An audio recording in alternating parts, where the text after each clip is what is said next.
Oop. Hi, everybody. This is section 1.5 in the Calculus 1 class. So let's take a look. And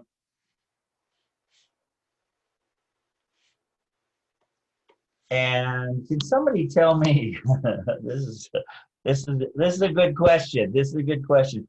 Can somebody tell me, what do we call this type of problem right here?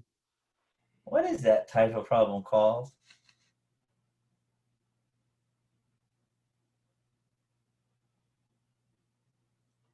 I said this is a really good question. What do you call this type of problem? Was it a composition or a composite function? You've never seen this before? You've never seen this before? Yeah, I just don't remember the name. This is a composite. What we just did. Did somebody type that in? I'm hoping somebody typed it in. I'm checking now. Yes, thank you. Thanks, Eric. It's the composite, what we just did. This is the same thing as f of g. F of x, g of x. F of g, or you can write it like this. It's a composite. We're taking the g of x function and we're putting it into here's our f function. We're taking the g of x function and putting it into it. It's the composite. Okay? So I just want to make sure everybody understands. This is just another way of writing a composite function. So what this is saying is, if you put the composite of f and g,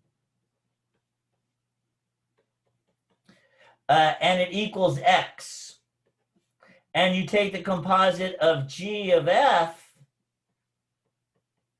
and it equals x, then the two are inverses.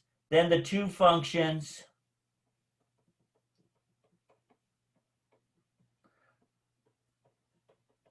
are inverses of each other. Okay, so if they both equal x, both composites equal x, then the two functions are inverses. And when they're inverses, we can also say they're one-to-one.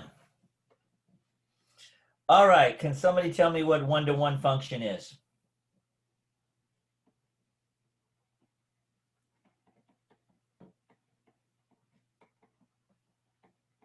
Once again, this is all algebra. Hopefully you guys heard these words already. I want you to understand how important algebra is to this class. Every problem you do in calculus has an algebra base to it. You have to know algebra. What is a one-to-one function? What does that mean?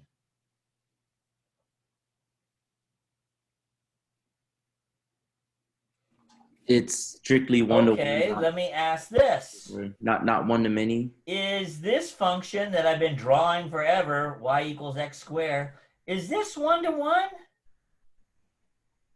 Can you say yes or no? Yes. Is this function one-to-one? Oh, if you don't know what a one-to-one function is, maybe you don't know. What? One-to-one, and the answer is no. Remember something called the horizontal line test? If it crosses more than two spots, it's not one-to-one.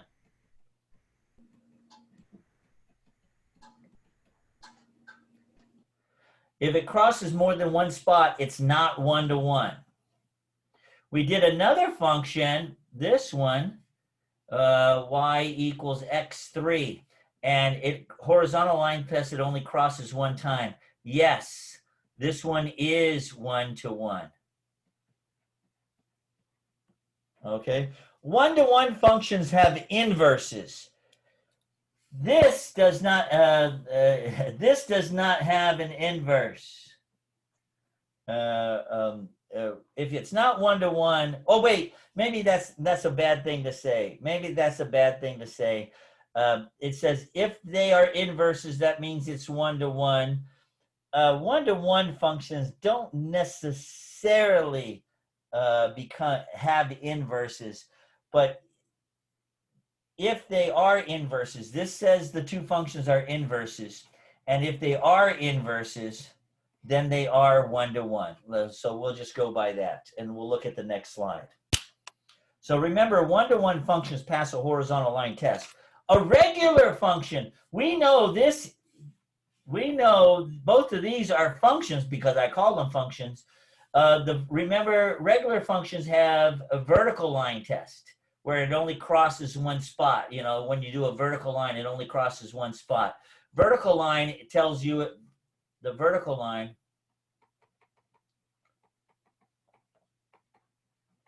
determines if it's a function. But a horizontal line test determines if the function is 1-to-1.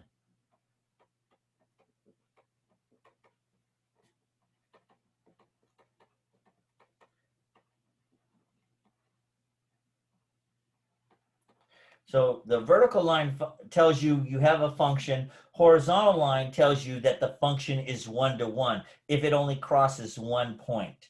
So this is a function, but it's not 1-to-1. This is a function,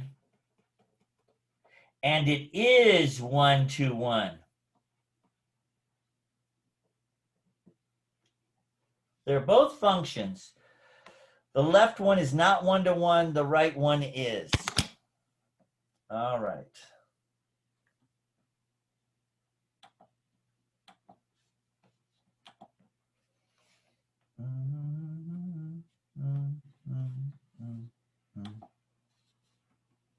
All right, are these two functions inverses? So remember, if they're inverses, then the composite of f and g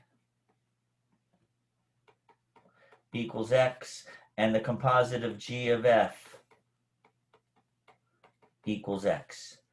That's if they're inverses. We have to check both of these. So first, I'm going to put g inside of f. Here's g. I'm going to put it inside of the x value, if it's going to let me draw it. I'm going to put it inside of the x value here. I'm going to put g inside, here's g function, inside of this value, 2 times x to the third minus 1. And I am going to put the third root of x plus 1 over 2 in there. And if you look at this, third root and third power cancel. So I'm left with this.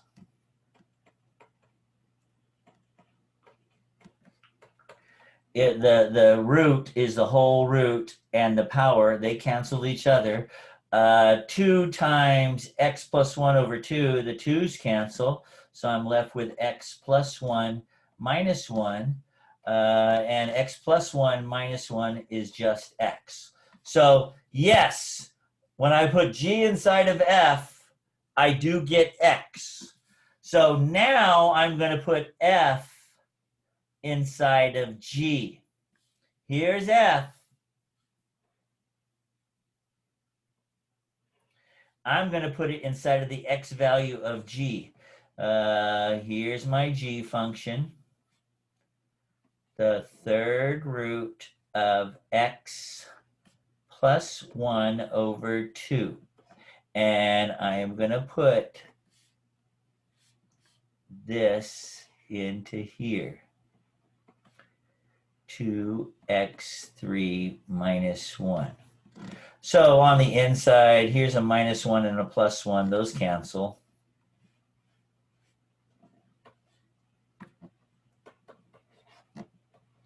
And I'm left with 2x3 over 2. The 2's cancel. The third root of x3. This is third root, should be up here. Third root and third power, they cancel each other, and we get x. So yes, when I put f inside of g, I also get x. So are these two functions inverse? The answer is yes, because when I do the composites both ways, I get x for both of them.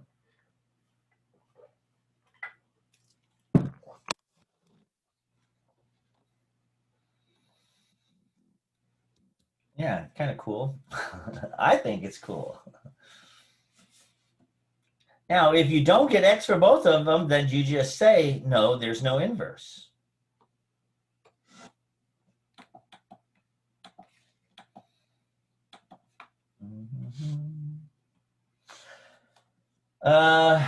Tell me if these have inverses. So there's another way of finding inverses. Oh, by the way, look, can I go back to the last here? I'm going to go back to this, and I want to graph these two for you. Oh, Lord. I'm going to actually graph them for you. Let me set them up before I show you the picture of them. I think this is going to be cool because it helps showing you about graphing and inverses, how you can tell if two graphs are inverses. So we have 2x to the third minus 1. And then I have the third root. Okay, that's going to be math. Maybe I should show you how I'm typing this in. Okay, give me a second. I'm going to try something here. I'm going to stop sharing my screen and I'm going to switch to the calculator so it's going to be bigger. There we go. But I'm holding it still. So, I forgot what I was doing though. 2x raised to the third power.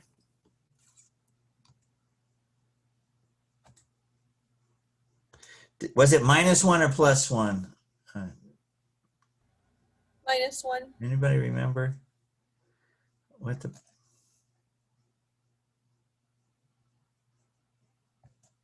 -1, okay. And the other one was the third root. So we had to do the third root, you got to go to math down here. The third root, and then we had a fraction in there. There's no fraction button in here. I'm going to do it all. The top of the fraction was x to the third. Was it -1? That one was +1. Divided by. See, I don't even know what the function was. Second, I'm going to look at it. Yeah, x. Oh, the x plus 1 over 2. X plus 1 over 2. Okay. So the second function was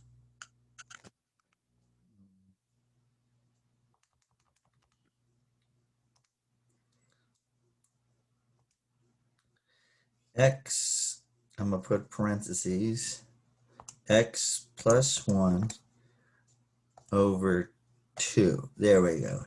So there's our two functions. Let's graph them and see them.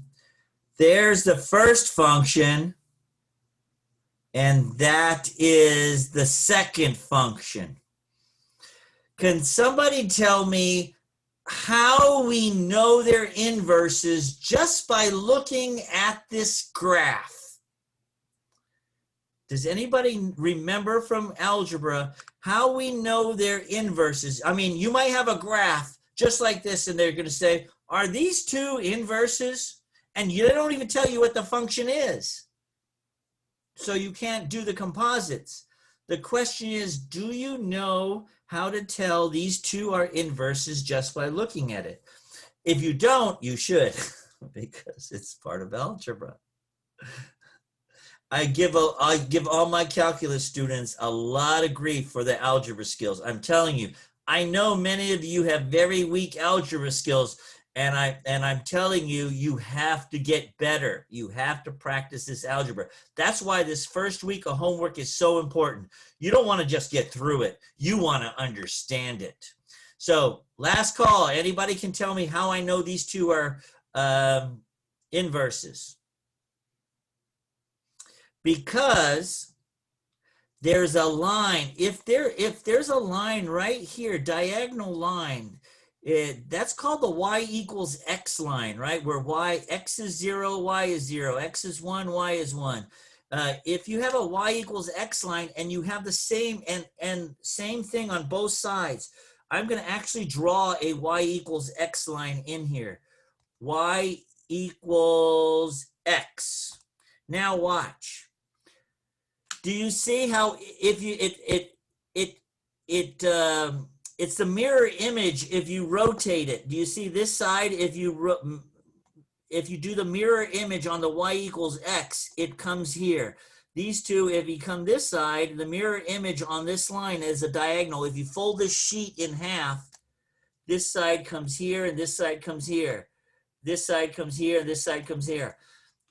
On the y equals x line, if they're mirror images on that line, if you fold the paper diagonally, then yes, they are inverses to each other. Flips across the y equals x line. Yes, thank you, Michael. It flips right across the y equals x line. Okay.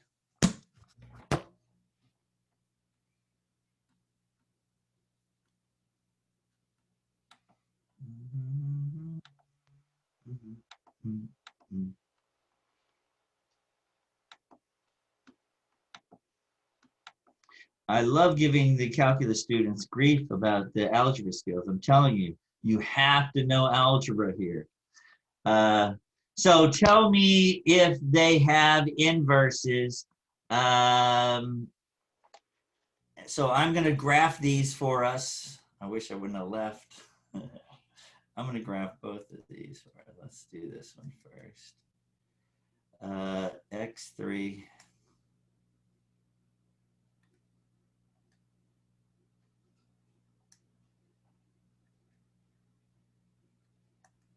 That's not the one we just did, is it?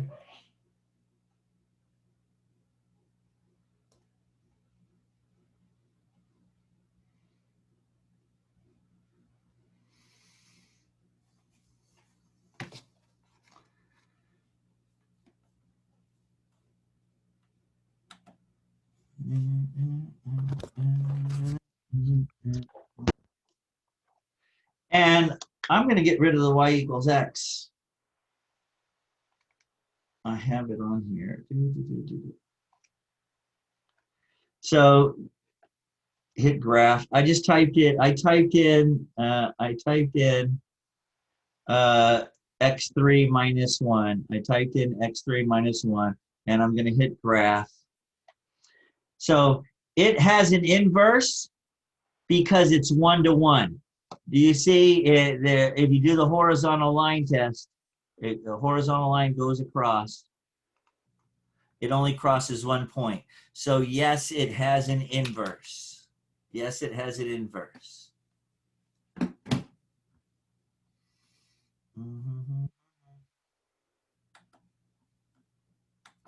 The next one, x3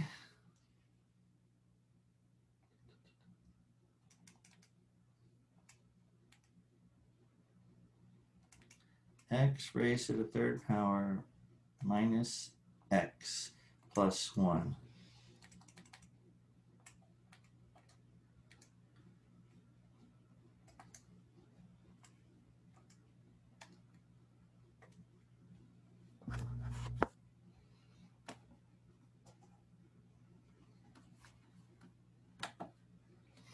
And the question is, so that's what I typed in, x3 minus x plus 1, the second function.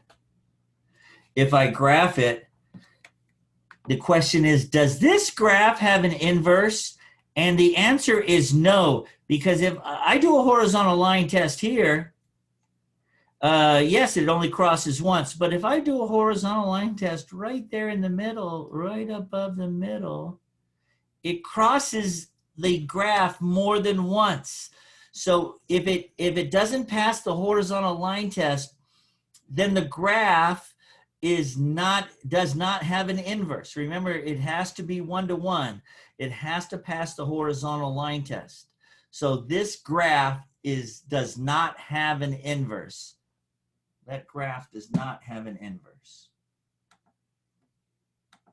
That's pretty easy. If you graph them, and it says graph and tell me if they have inverses. So the first one is yes, and the second one is no.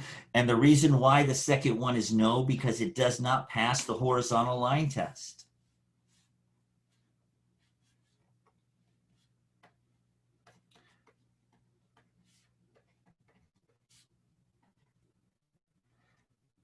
It passes horizontal line test. This one, the answer is no, does not pass horizontal line test. And once again, the graph looked like this, where the horizontal line test crossed more than one spot.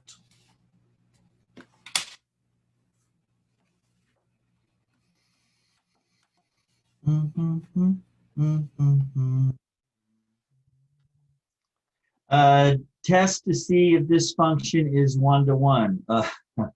Well, if we look at a sine graph, I'm not even going to go to our calculator. I should. Actually, I am going to go to our calculator. If we look at a sine wave, this is what a sine wave looks like. And obviously, I mean, it goes, if I could draw it a little better, obviously it does not pass. Is the f of s 1-to-1? And the answer is no, does not pass the horizontal line test.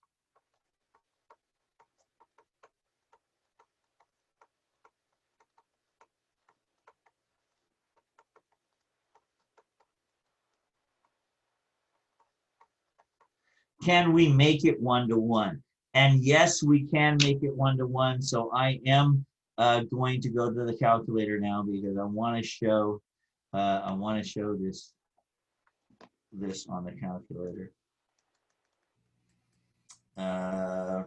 Y equals sine x.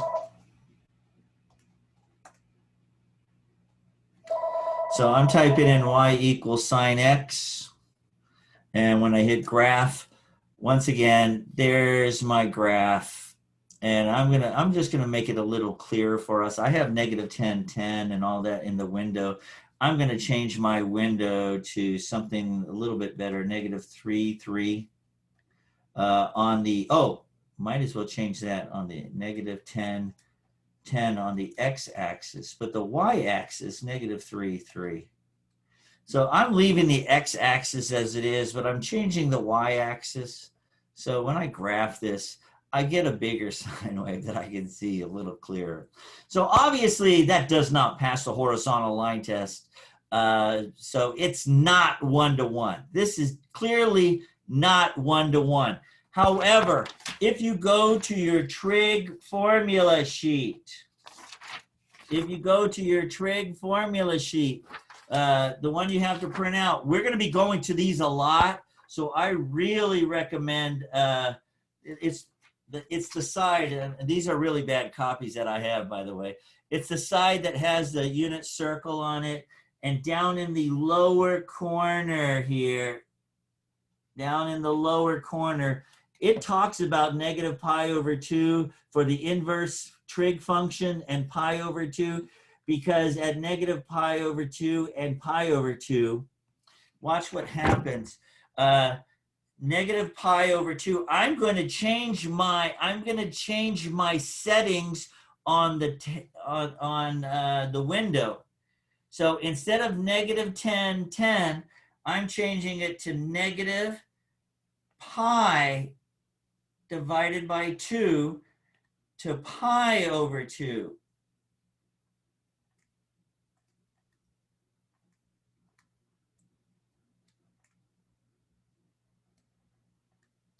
So at the top, I put negative pi over 2.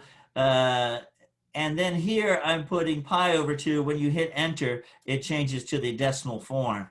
So there's pi over 2 and negative pi over 2 on my x-axis. Watch what the graph looks like now. So this is the graph between negative pi over 2 and pi over 2. Do you see how it passes the horizontal line test? Now, the question is, can you make it one-to-one? Can you make it a one-to-one function? The answer is yes. If you stay within the domain of negative pi over 2 to pi over 2. This is going to be really, well, that was important in pre-cal, because when we did inverse trig functions, when we did the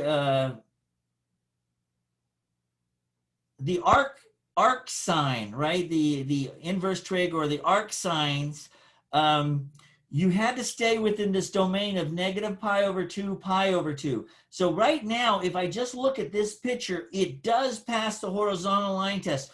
So sine can be one-to-one. It can be a one-to-one function if you stay within the domain of negative pi over 2 to pi over 2. That's what this paper says down there at the bottom.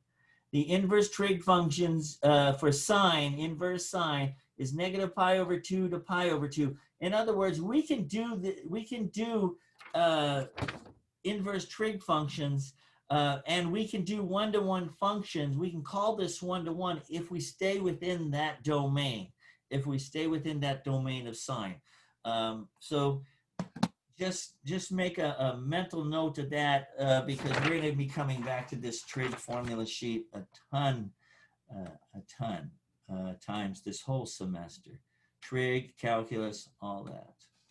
Trig, the calculus one, the unit circle one. So can we make it one-to-one? And the answer is yes, if we stay within the domain.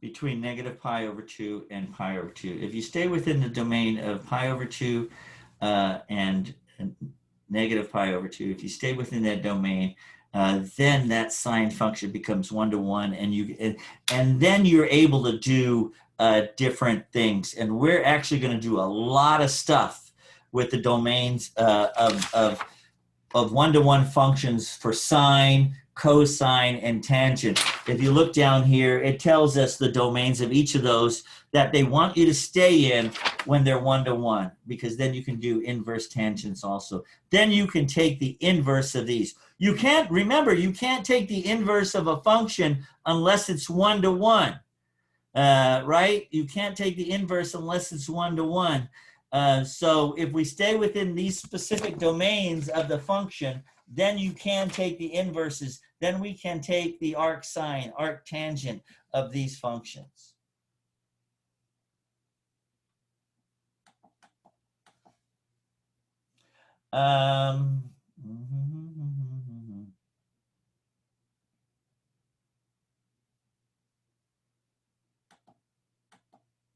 So let's evaluate these functions.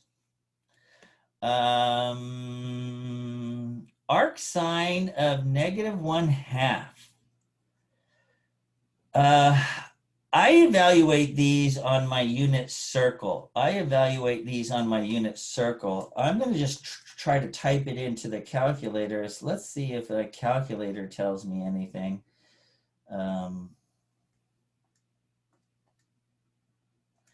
And my calculator does tell me something.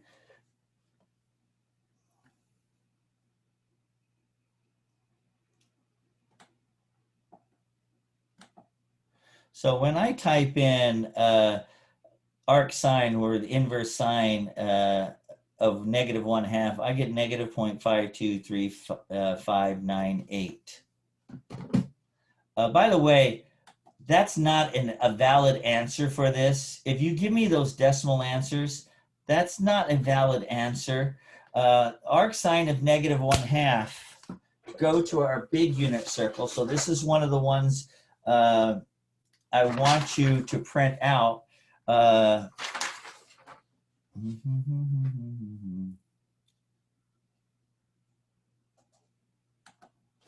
This is one of the ones I want you to print out. It's the big unit circle.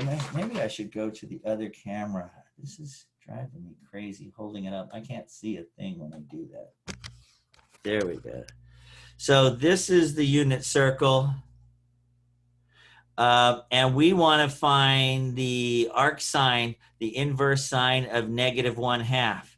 Well, if we look, I put even up here, the sine function on the unit circle is the y part. These are all the sine, the y parts. Where is it negative 1/2? Where is the y? Where is the sine negative 1/2? I'm looking, where is the sine negative 1/2? Right here at negative 7 pi over 6. So somebody write that down, or not negative 7 pi, at 7 pi over 6. Where is that? And also at 11 pi over 6. At 11 pi over 6. So 7 pi over 6, I don't ever remember any of these things. 7 pi over 6 and 11 pi over 6.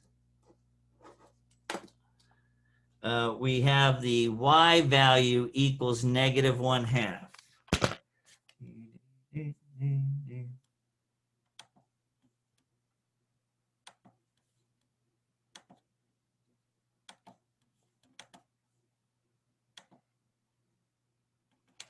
Okay, so if you do this, I want you to know something. If you do this and say the answer is, evaluate this, say the answer is, and this is a really important part. We learned this in pre-cal. We learned this in pre-cal, so I want to make sure everybody understands this. If you put 7 pi over 6 and 11 pi over 6, you are wrong. That's wrong. That's not the correct answer. Remember, arc sines or inverse sines, we call it arc sine or inverse sine. Here's the unit circle, 0, pi, pi over 2, 3 pi over 2. We just said, if you want to stay in the domain for sines and do arc sines, it has to be 1-to-1. It has to be a 1-to-1 function. So we are only allowed to stay between pi over 2. We're only allowed to stay within pi over 2. And when you go backwards, this becomes negative pi over 2. Right? Does everybody agree? When you go around this way, it's pi over 2. When you go backwards, 3 pi over 2 is really negative pi over 2. So if you look, 7 pi over 2, we can only stay in the domain between negative pi over 2 and pi over 2. 7 pi over 6 is not in this domain. 7 pi over 6 is way outside of this domain. 11 pi over 6 is outside of this domain. So these can't be answers. It has to be, and when we're doing inverse sines, it has to be in this domain. So can somebody tell me the correct answer?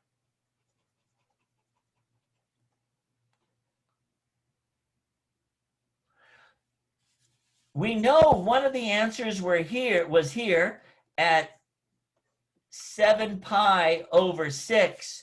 Another answer was right here at 11 pi over 6. This one is within our domain, 11 pi over 6, but we're not allowed to say 11 pi over 6 because it's not within our domain. Can somebody tell me another way of writing 11 pi over 6 so it's within our domain?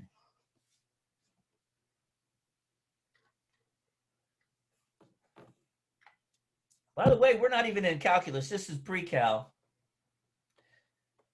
Negative pi over 6, right? It's 1 pi over 6, 2 pi over 6, 3 pi over 6, 4 pi over 6, 5 pi over 6, 6 pi over 6, 7 pi over 6, 8 pi over 6, 9 pi over 6, 10 pi over 6, 11 pi over 6. If I go backwards, 11 pi over 6 is the same thing as negative 1 pi over 6, negative 2 pi over 6, negative 3 pi over 6, which is the same thing as pi over 2. So the answer to this function is negative pi over 6. That's how when you saw my answer, I got a negative 5 whatever, 3.15 times 6. I got whatever answer we did when I did that, negative 0.52359. That is the equivalent to pi over 6, negative pi over 6. So the answer is negative pi over 6 for this function. You have to be, you see, negative pi over 6 stays within this domain. Negative pi over 6 is between these two numbers on the number line. And if you feel better, you change them to decimals and you'll see that.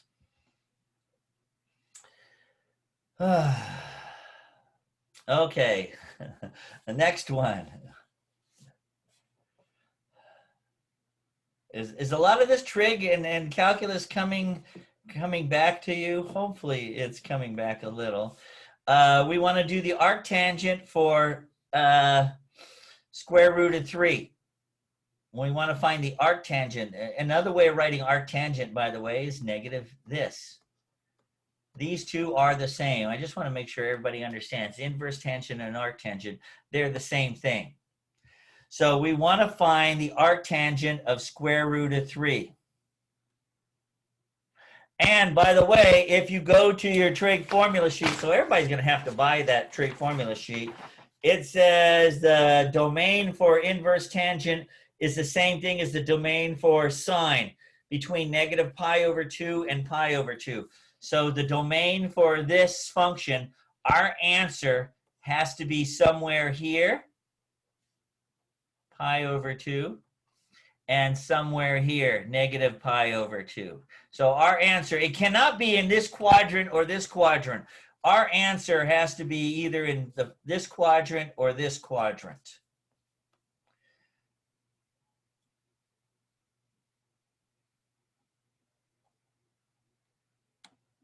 Okay, I'm coming. So I'm grabbing my, and we want it to be, so where on my unit circle, I like the big unit circle. Here's my unit circle. Where on this unit circle is the tangent square root of 3?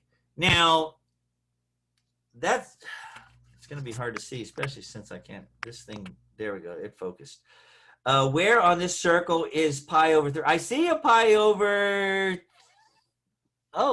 square root of 3. I see a square root of 3 there and a square root of 3 here. I see a square root of 3 here, square root of 3. So the answer, once again, the answer, it says find the arctangent of the square root of 3. So I need to find where the tangent of square root of 3 is up here. And tangent is sine over cosine. So we have to do sine over cosine. Tangent is sine over cosine. We have to do y over x.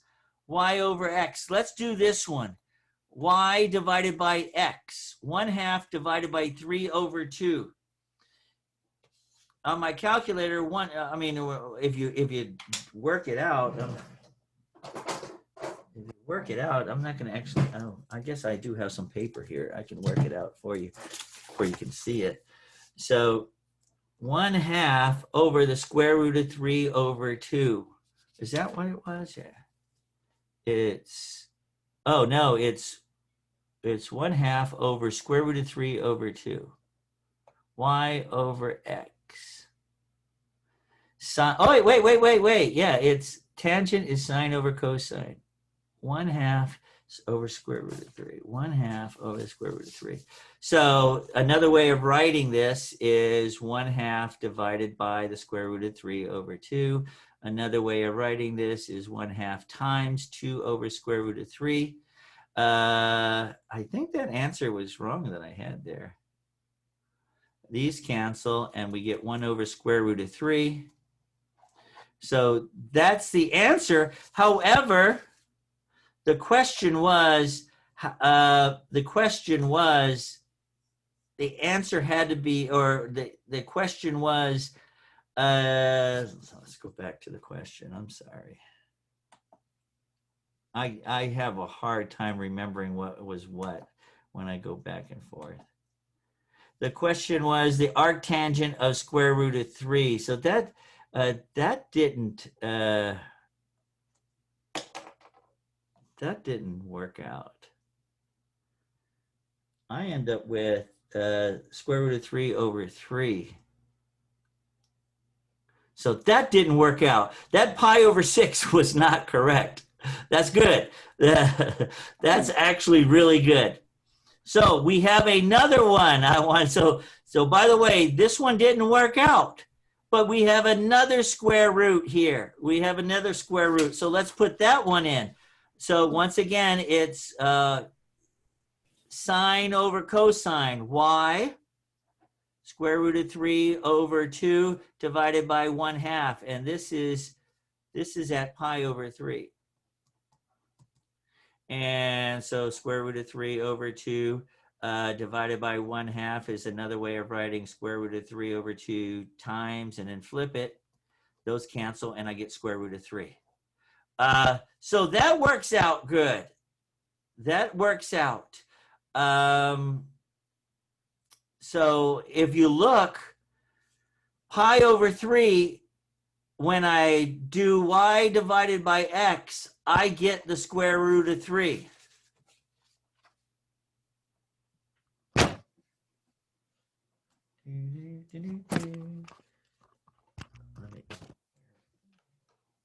Back to my share screen.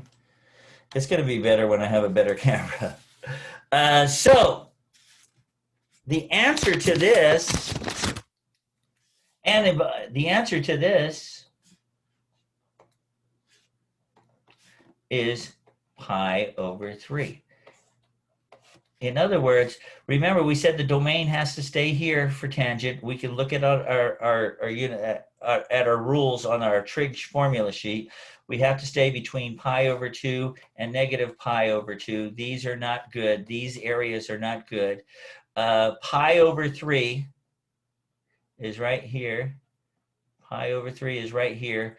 And it has an x and y value of 1/2 and square root of 3 over 2. When you do y over x, which is sine over cosine, that's the equivalent of tangent. I get an answer. When I put those two, I get the answer of square root of 3. So my answer is pi over 3 that works. Now, if I did the one down here, there's one down here that would also work, but it'd give me the answer of negative square root of 3. But the answer has to be positive square root of 3.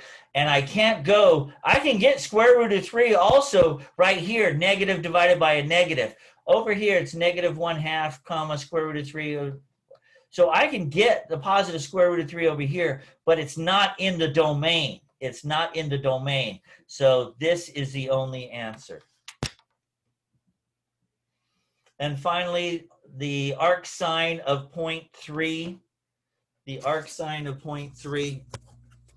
And so something with a decimal like that, you just have to put it in the calculator. If you can't find the exact answer like we just did, you would have to put it in a calculator. By the way, you always give me an exact answer like we did. Never give me a decimal answer unless we ask for it. And here they would ask for it.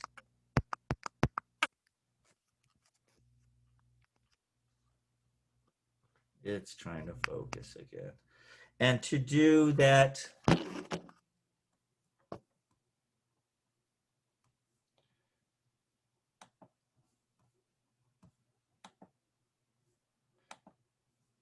arc sine of 0.3.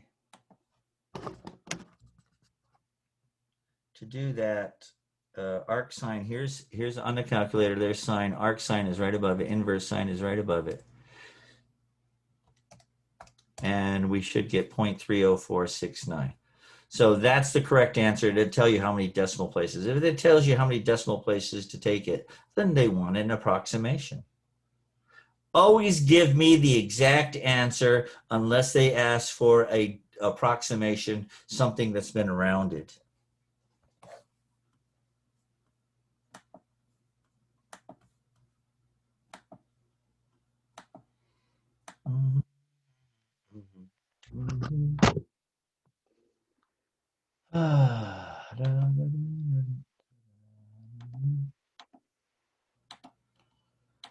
All right, let's see if we have more. And this is the final problem. So let's do this final problem. This is something similar that I like putting on tests. And once again, this is a trig. Test number 1 has algebra, trig, and a little bit of calculus. and I think chapter 2 in the calculus. Arctangent, another way of writing this, I just want to make sure everybody understands, another way of writing this is this. So they both mean the same thing. They both mean the same thing. So we want to solve for x. We want to find out what x equals. The opposite of inverse tangent is tangent. So to get rid of this inverse tangent, I'm going to take the tangent of this side. If you take the tangent of one side, I have to take the tangent of the other side. Tangent and inverse tangent cancel each other out. So then we're just left with 2x. We're left with 2x minus 3 equals the tangent of pi over 4. 2x minus 3 equals the tangent of pi over 4. Can somebody tell me what the tangent of pi over 4 is?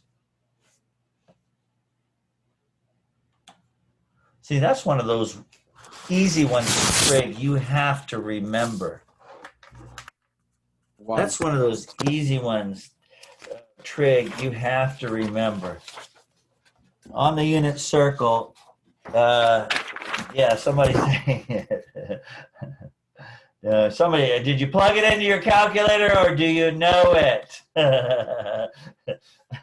If we look at the unit circle, I like you looking at the unit circle, by the way. Pi over 4 is right here. If you look at pi over 4, if you look at it, look at pi over 4 here. It says square root of 2 over 2, comma, square root of 2 over 2. Y divided by x. You get 1. So the tangent of pi over 4 is 1. So then you solve for x. You get the 3 over to the other side by adding 3 to both sides. And then divide by 2, and x equals 2. There's the answer. Solve for x, the answer is 2. Arctangent of 1 equals pi over 4. Right? You plug 2 back into the original problem. You get the arctangent of 1. Arctangent of 1 is pi over 4, which is 3.14 divided by 4, and you get 0.78, blah, blah, blah. Okay, so the answer is 2.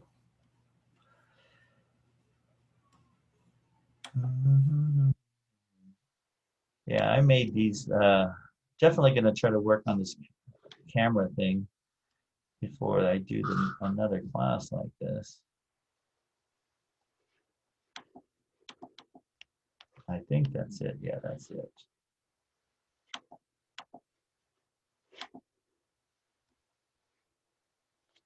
I have run out of time. We have all run out of time. I'm trying to figure out what I'm doing now. I don't want to share. What do I want to share? I have the screen within the screen. Oh, I have this other camera on. That's why. I don't know if that's the reason. Stop sharing.